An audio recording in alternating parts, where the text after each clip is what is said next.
नमस्कार, स्वागत है आपका जीडी स्पेशल ट्रिकी क्लास में। तो इस क्लास में अपनों ने संधि टॉपिक पढ़ना शुरू किया था। तो चलिए बढ़ाते हैं क्लास को आगे। और इस क्लास में अपनों ने संधि में भी कहाँ तक पढ़ा था? संधि में अपनों ने दो स्वर संधि के भेद क्लियर किए थे। कौन कौन से? दीर्घ स्वर संधि और गुण स्वर संधि। गुण स्वर संधि में अपनों ने एक चीज देखी थी कि एक गुण होता है, एक गुण होता है, अर्थात एक मात्रा जहां भी दिखाई दे वहां पर कौन सी संधि मानी जाएगी? गुण स्वर संधि मानी जाएगी। मैं आपके सामने कुछ शब्द लिख रही हूं, जैसे मान लीजिए कमलेश शब्द है, कमलेश शब्द है, रमेश शब्द है, रमेश शब्द है, महोत्सव शब्द है, महोत्सव शब्द है। इन सभी में देखिए आप, ऊपर एक मात्रा, ऊपर एक मात्रा, ऊपर एक मात्रा, सभी जगह एक मात्रा माने गुण स्वर संधि। अब आपको यहां पर मैं एक चीज और बता देती हूं कि गुण संधि में तीन नियम चलते हैं। कौन कौन से चलते हैं? ए या आ के साथ ई या ई जुड़ते हैं, ए या आ के साथ उ या उ जुड़ते हैं, ए या आ के साथ री जुड़ता है। ये तीन नियम अपनों ने देखे थे कि वे तीन नियम चलते हैं इसमें। और इन तीनों नियमों के अनुसार यदि अपन देखें कि ए के साथ ई मिलने पर क्या बनता है? ए बनता है। ए के साथ उ मिलने पर क्या बनता है? ओ बनता है। ए के साथ री मिलने पर क्या बनता है? अर बनता है। ये दोनों चीजें अपन देख चुके हैं कि चाहे ओ की एक मात्रा आए चाहे ए की एक मात्रा आए, ए की व्यंजन पर जब मात्रा लगेगी तो ऊपर एक लगेगी, और ओ की जब व्यंजन पर मात्रा लगेगी तो ऊपर एक मात्रा लगेगी। एक मात्रा वालों के उदाहरण भी अपनों ने देख लिए हैं। अब बढ़ते हैं आगे। देखिए, दीर्घ संधि में अपनों ने सिर्फ और सिर्फ बड़े याद रखे। क्यों? क्योंकि दीर्घ का मतलब होता है बड़ा। अब बड़ा कोई भी आ जाए, आ जाए, बड़ी ई आ जाए या बड़ा ऊ आ जाए, ये चीज अपनों ने देखी थी पिछली क्लास में। अब अपन बात करते हैं गुण संधि की। तो गुण संधि में आपको दो चीजें ध्यान में रखनी है। एक तो एक मात्रा, ऊपर एक मात्रा दिखाई दे तो आंख बंद करके गुण संधि कर देना आप, ठीक है? चाहे वो ए की मात्रा हो चाहे वो ओ की मात्रा हो। और यदि शब्द में अर की ध्वनि आ रही हो तो वहां पर भी गुण संधि मानी जाएगी। तो दो संधियां और मात्र तीन चीजें ध्यान में रखनी है। दीर्घ संधि में बड़े आ ई उ तो दीर्घ संधि, और गुण संधि में एक मात्रा और अर की ध्वनि। कैसे? देखिए, एक शब्द अपने सामने है, सप्त जोड़ ऋषि, ये शब्द है अपने सामने, ठीक है? अब अपने को यहां से और यहां से स्वर निकालना है, जो कि अपन शुरू से करते आ रहे हैं। अब यहां पर अपनों ने स्वर निकाला, कौन सा निकल गया? ए। आगे कौन सा है? री। बचा कौन? इससे अपने को कोई मतलब नहीं। अब अपने सामने कंडीशन कौन सी आ गई? ए जोड़ री की।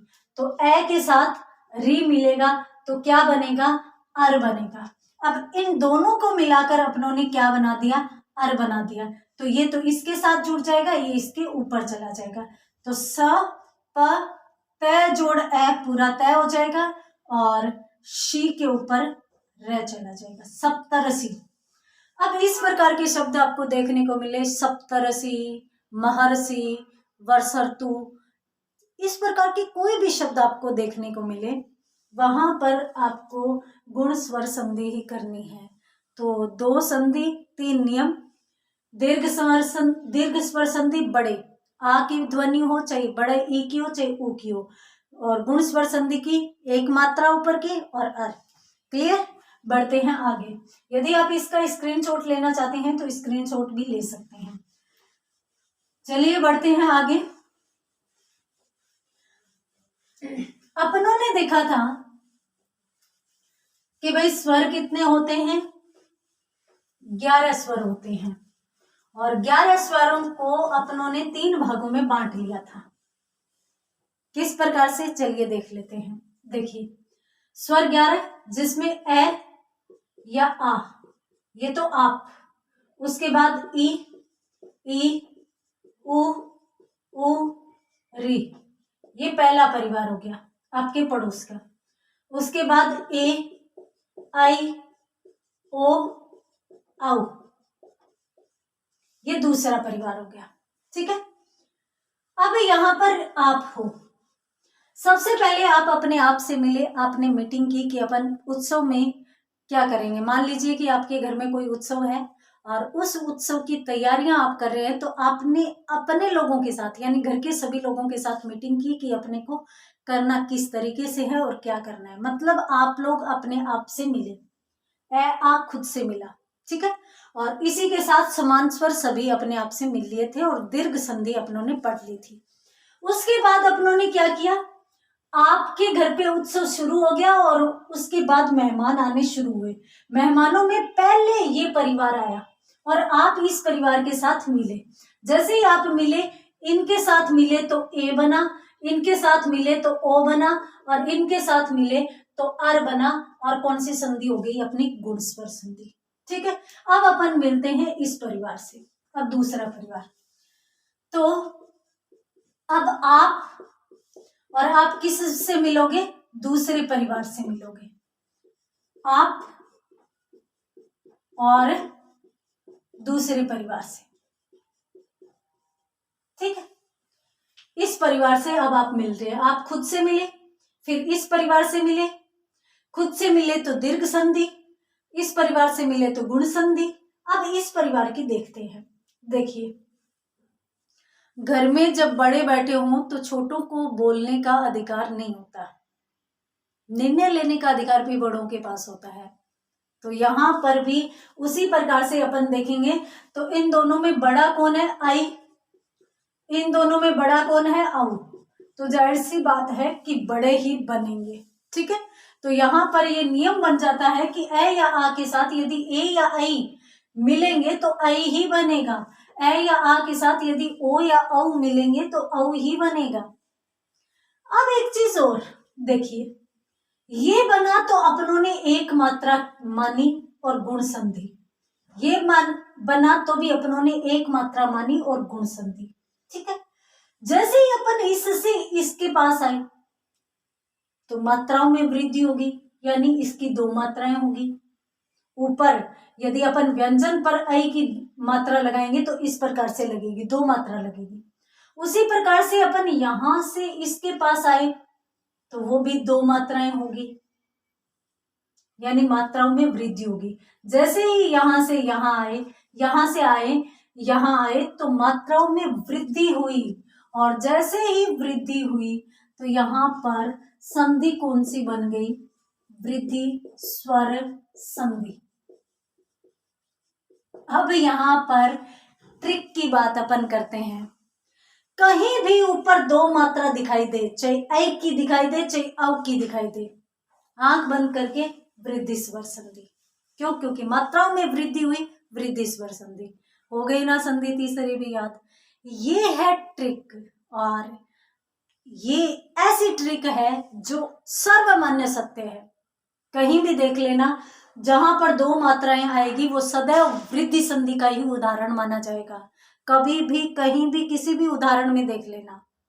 और दूसरी बात, ये एक ऐसी ट्रिक है जिसको आप कभी भूलोगे भी नहीं। क्यों, क्योंकि एक मात्रा एक गुण होता है, दो मात्राओं में वृद्धि हुई, वृद्धि स्वर संधि, तो भूलोगे भी आप नहीं। देखिए कैसे, मान लीजिए आपके सामने एक शब्द है स्वैच्छिक, एक शब्द आपके सामने है सदैव, एक शब्द आपके सामने है तथैव, एक शब्द आपके सामने है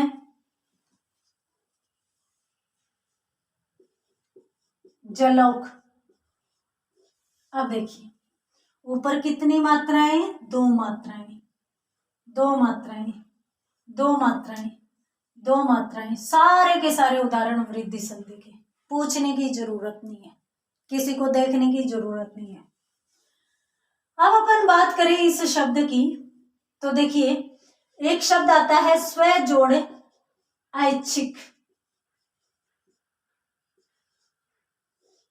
ये शब्द है स्व जोड़ ऐच्छिक।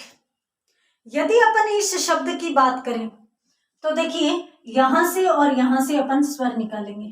निकाल लीजिए, यहां से स्वर निकाला ए, आगे कौन सा है आई, बचा कौन छिक। अब अपने सामने कंडीशन कौन सी आ गई, ए जोड़ आई की, तो ए जोड़ आई बनेगा क्या, बनेगा तो आई। अब आई बन गया तो आई इस पर लग जाएगा, तो से वे जोड़ आई वही, और बाकी बचा उससे अपने को कोई मतलब नहीं है।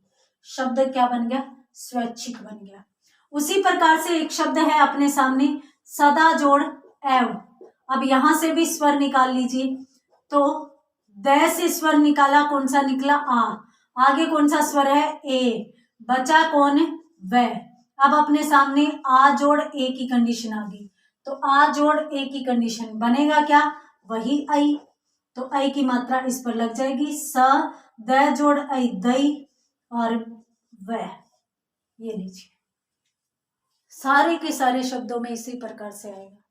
जहां भी दो मात्रा दिखाई दे वहां पर सभी जगह कौन सी संधि करनी है, अपने को वृद्धि स्वर संधि करनी है। यदि आप इसका स्क्रीनशॉट लेना चाहते हैं तो स्क्रीनशॉट ले लीजिए। चलिए मैं इस शब्द को भी और देख लेती हूँ और बता देती हूँ। अब एक शब्द है जल जोड़ ओक, ठीक है, यहां से स्वर निकालिए।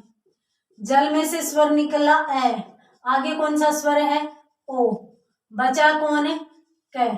अब कंडीशन कौन सी आ गई ये, तो ए और ओ मिलकर क्या बनेंगे, ए जोड़ ओ मिलकर बनेंगे तो औ ही औ। अब क्या होगा, इस पर ये मिल जाएगा, जय ले जोड़ औ लो और कह जलोक। अपन जल के लिए ओक लगाते हैं ना, पीने के लिए, पानी पीने के लिए, उसे ही अपन जलोक कहते हैं। तो इस प्रकार से यहाँ पर शब्द जो बनेगा जलोक, मात्रा कितनी है ऊपर, दो मात्राएं, तो सीधा का सीधा वृद्धि संधि कर दो। तो इसका स्क्रीनशॉट लीजिए। उसके बाद बढ़ते हैं अपन आगे अगले भेद की तरफ। देखिए 3 भेद अपने यहाँ पर हो चुके हैं और उसके बाद अपन देखेंगे आगे चौथा भेद।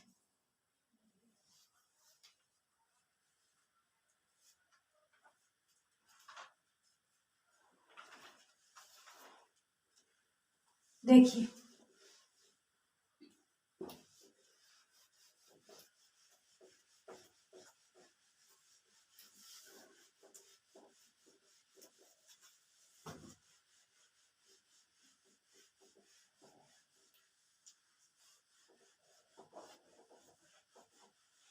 स्वर कितने होते हैं वहीं से शुरू करेंगे ताकि अपने अच्छे से सब याद हो जाए।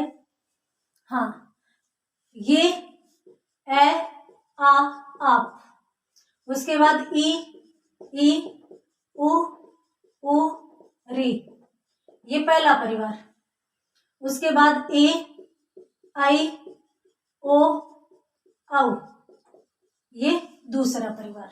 ठीक है, आप स्वयं से मिले दीर्घ संधि, पहले परिवार से मिले गुण संधि, दूसरे परिवार से मिले वृद्धि संधि।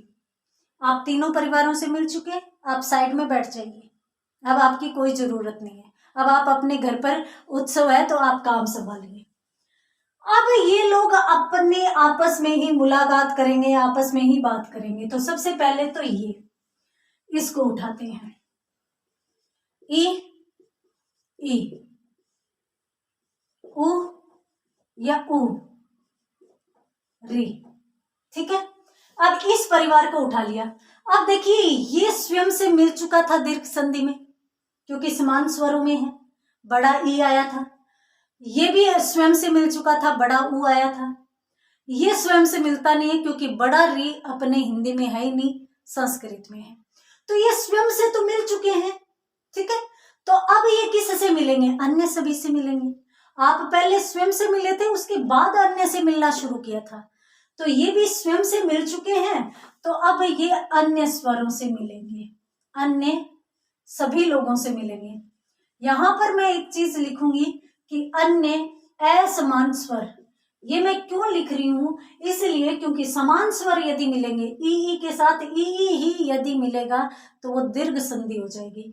ई के साथ ये दो नहीं मिलने चाहिए, बाकी कोई भी मिल सकता है, इसलिए अन्य असमान स्वर कहा गया। उसी प्रकार से यदि अपन बात करें ऊ की,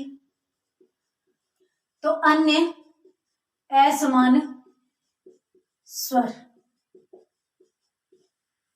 री की तो अन्य असमान स्वर।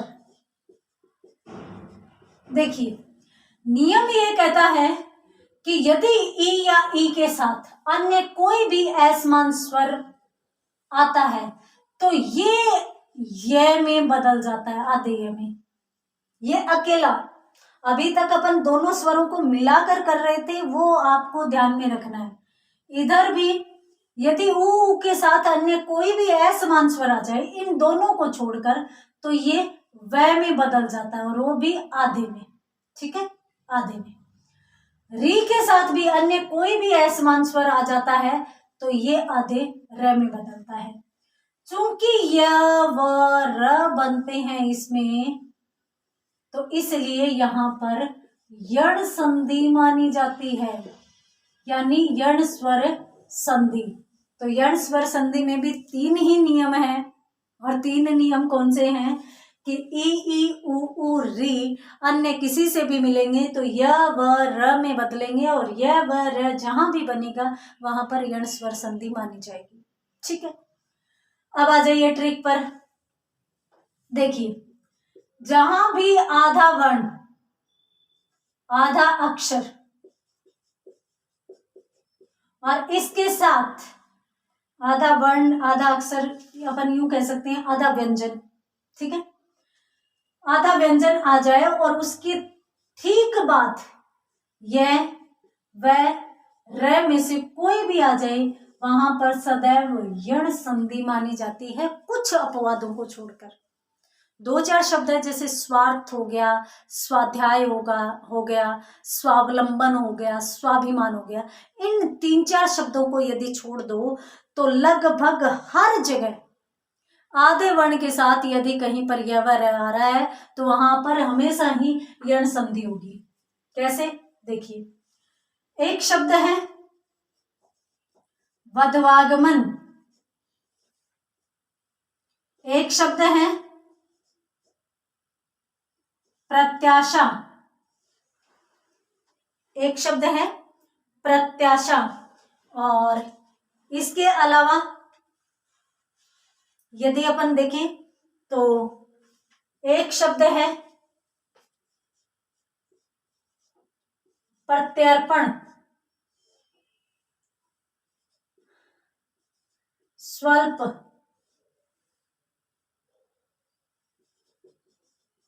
स्वागत।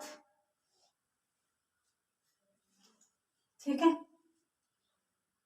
और यदि अपन 1-2 उदाहरण इसमें और भी देखें तो देखिए,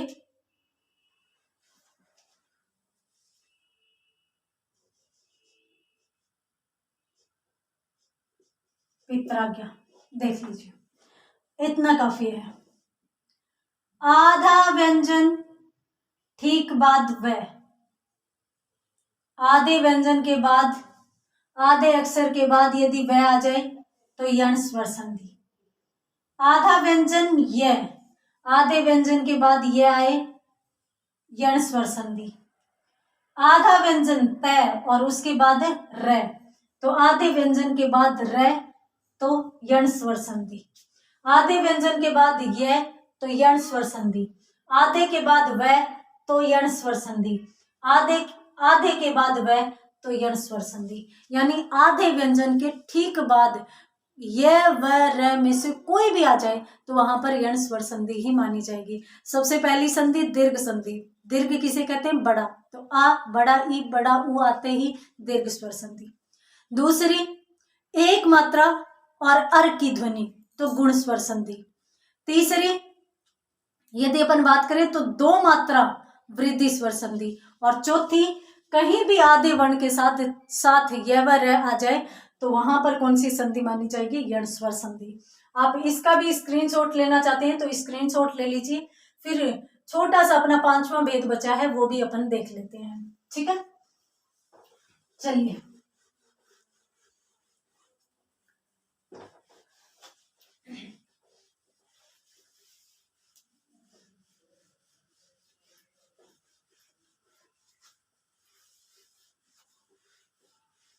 हाँ, आधे वर्ण के साथ ये वर है यण स्वर संधि। ये आ, ठीक है, ये पहला परिवार, ठीक है। उसके बाद ये दूसरा परिवार, ठीक है। आप स्वयं से मिले दीर्घ स्वर संधि, आप पहले परिवार से मिले गुण स्वर संधि, दूसरे परिवार से मिले वृद्धि स्वर संधि, फिर ये स्वयं से मिला दीर्घ स्वर संधि और अन्य से मिला यण स्वर संधि। अब बचा कौन है? यही तो बचा है, एक ही बचा है। और ये स्वयं से मिल नहीं सकता क्योंकि ये असमान स्वर है, तो ये किससे मिलेगा? अन्य सभी से मिलेगा। तो चलिए देख लेते हैं। ए आई ओ औ, ये स्वयं से नहीं मिल सकता क्योंकि ये असमान स्वर है, अन्य किसी से मिलेगा तो अपन यहां पर अन्य स्वर, यहां पर भी मैं आपको बता देती हूं कि अन्य असमान स्वर ही है क्योंकि समान तो इसका कोई है ही नहीं, तो अन्य कोई भी इसमें आ सकता है, अन्य स्वर। फिर अन्य स्वर, फिर अन्य स्वर। देखिए, अब याद करते हैं कि संधि के 5 भेद होते हैं, 5 भेद होते हैं। अब ये सारे के सारे मिलते ही 5 प्रकार से, अब और स्वर ही नहीं बचे, तो आप छठा भेद लाओगे कहां से? और इसमें से कम भी कैसे करोगे? अगर अपन 4 करते हैं तो ये बच जाता है फिर, ठीक है। नियम ये कहता है कि यदि ए के साथ अन्य कोई भी असमान स्वर आ जाता है तो ये अकेला अय में बदलता है। ए और ये आधा है हलंत युक्त, याद रखना, ठीक है। दूसरा, यदि आय के साथ कोई भी अन्य स्वर आ जाता है तो ये सदैव आय में बदल जाता है। अगर ओ के साथ अन्य स्वर आ जाता है तो ये सदैव अव में बदलता है, और यदि औ के साथ अन्य स्वर आता है तो ये आव में बदलता है। यानी चारों आय आय अव आव में बदल जाते हैं। ए आई ओ औ के साथ अन्य स्वर मिलते हैं तो आय आय अव आव में बदल जाते हैं। चूंकि आय आय में बदलते हैं इसलिए यहां पर संधि मानी जाती है अयादि स्वर संधि, ठीक है। अब आ जाइए ट्रिक पर। किसी भी शब्द में अय आय अव आव की ध्वनि दिखाई दे, सुनाई दे, वहां पर सदैव अयादि संधि होगी। जैसे नयन, अब अय की ध्वनि आ रही है, कौन सी संधि? अयादि संधि। शव, अव की ध्वनि आ रही है, कौन सी संधि? अयादि स्वर संधि। चयन, अय की ध्वनि आ रही है, अयादि स्वर संधि। विधायक, विधायक, आय की ध्वनि आ रही है, अयादि स्वर संधि, ठीक है। गायक, आय की ध्वनि आ रही है, अयादि संधि। भवन, आव की ध्वनि आ रही है, कौन सी संधि? अयादि स्वर संधि। भावुक, आव की ध्वनि आ रही है, अयादि स्वर संधि। ये है इसकी ट्रिक। तो जहां पे भी आप इस प्रकार के शब्द देखो जहां पे अय आय अव आव की ध्वनि आ रही है वहां पर सदैव ही कौन सी संधि मानी जाएगी? अयादि स्वर संधि मानी जाएगी। एक दो शब्द अपन देख लेते हैं कि इनमें वर्गीकरण किस प्रकार से होता है और बनता किस प्रकार से है। चलिए नयन को ही देख लेते हैं। देखिए यहां पर अपन देखेंगे कि भाई अय की ध्वनि कहाँ आ रही है, तो यहां पर आ रही है अय की ध्वनि। तो यदि अपन अय, पहले अय निकाल लेते हैं यहां से, ये क्यों, क्योंकि बनता है वही निकालेंगे, तो ए और ये आधा बनता है, ये निकाल लिया। अब इधर क्या बचा, इधर क्या बचा, उसको अलग अलग कर लेते हैं। तो इधर तो न में से ए तो अपनों ने निकाल लिया, तो आधा न बच गया, ठीक है। इधर आधा ये निकाल लिया, तो ए बच गया, ठीक है। और इसके साथ कौन बच गया, न बच गया। ये कंडीशन अपने से पास आ गई कि न जोड़ आय जोड़ अन, ये कंडीशन अपने सामने आ गई। अब देखिए कि अय किसका बनता है, अय बनता है ए का, तो अय की जगह अपन लिख देते हैं यहां पर ए लिख देते हैं, ठीक है। ये आधा है, तो आधा जब व्यंजन होता है तो इसके बाद वाला स्वर इसमें जुड़ जाता है, तो न जोड़ ए ने, और आगे कौन बचा, ये तो ए इसमें बदल गया, ये दोनों मिल गए और ये बच गया। यानी ने जोड़ अन की संधि क्या होती है, नयन होती है। यदि समझ में नहीं आया है तो फिर से जोड़ के देख लो, क्यों समझ में नहीं आएगा। चलिए, अपनों ने क्या निकाला है कि ने जोड़ अन की संधि क्या होती है, नयन होती है। ये अपनों ने देखा, देख लेते हैं। पहले यहां से स्वर निकालिए जो अपन शुरू से करते आ रहे हैं। तो न से स्वर निकाला, कौन सा निकला जी, ए निकला। आगे कौन सा है, ए। बाकी से अपने को कोई मतलब नहीं, आगे पीछे वालों से अपने को कोई मतलब है ही नहीं। अब अपने सामने कंडीशन क्या आ गई, अपने सामने कंडीशन आ गई ये वाली, ए के साथ अन्य स्वर। तो ए के साथ अन्य स्वर वाली कंडीशन आ गई। अब नियम ये कहता है कि ए के साथ यदि अन्य स्वर आता है तो ये ए आय में बदल जाता है। ये अपना नियम कह रहा है, अपना कोई मतलब नहीं है इससे। नियम कह रहा है तो अपन इसको किस में बदल देंगे, आय में बदलेंगे। और ये मैं आपको बता देती हूं कि ये ही बदलेगा, ये स्वर बाद में इसके साथ जुड़ेगा, ठीक है। तो अब देखिए, ये इसमें बदल गया तो ये इसके साथ जुड़ जाएगा, ये इसके साथ, और ये रह जाएगा। तो न प्लस ए पूरा न, यह प्लस ए पूरा ये, और न, लीजिए हो गया। शब्द क्या बन रहा है, नयन बन रहा है, ठीक है। तो आप जल्दी से इसका भी स्क्रीनशॉट लीजिए। और इसी के साथ हमारी जो स्वर संधि है उसके पांचों भेद क्लियर होते हैं ट्रिकी के हिसाब से। तो शॉर्ट एंड स्वीट मैटर है, और संधि की पूरी क्लास अपनी आ चुकी है, मेगा क्लास 2 घंटे की क्लास, उसको भी आप देखिए ताकि आपकी संधि बहुत अच्छे से क्लियर हो जाए। और इसी तरीके से बहुत अच्छे से करवाई गई है। एक उदाहरण और देख लेते हैं अपन। देखिए, एक शब्द अपने सामने है, विधेय जोड़ अक, ये शब्द है। यहां से स्वर निकालिए, ठीक है। ध में से स्वर निकाला अपनों ने, कौन सी मात्रा निकलेगी, आई की मात्रा निकलेगी। आगे कौन सा स्वर है, ए है। बाकी कौन बचा, कै, कोई मतलब नहीं है, इससे मतलब है अपने को। आई जोड़ ए, अब आई के साथ अन्य स्वर आ रहा है, तो आई के साथ यदि अन्य स्वर आए तो आई किस में बदल जाता है, आय में बदल जाता है। तो आई किस में बदल जाएगा, आय में बदल जाएगा। अब ये इसके साथ, ये इसके साथ, तो वी, ध जोड़ आ धा, यह जोड़ ए यह, और कै बच गया, विधायक। तो विधायक का विच्छेद कौन सा होगा, विधेय जोड़ अक होगा। ये भी आप नोट कीजिए, ये शब्द बहुत ही सुंदर है और समझने वाला शब्द है, ठीक है। उसके बाद और देख लेते हैं। देखिए, एक नया सा शब्द और देखते हैं, गो जोड़ एशना, ये शब्द है, ठीक है। अब यहां पर अपन यहां से और यहां से स्वर निकालते हैं। ग से कौन सा स्वर निकला, ओ निकल गया। आगे कौन सा है, ए है। बचा कौन, शना, अपने को कोई मतलब नहीं। अब अपने सामने कंडीशन कौन सी आ गई, ये वाली कंडीशन आ गई। अब देखिए, ओ के साथ अन्य स्वर आ रहा है। अब ओ के साथ यदि अन्य स्वर आ जाए तो ओ अव में बदलता है, ये हमारी संधि का नियम कहता है। तो अपन ओ को किस में बदल देंगे, औ में बदल देंगे।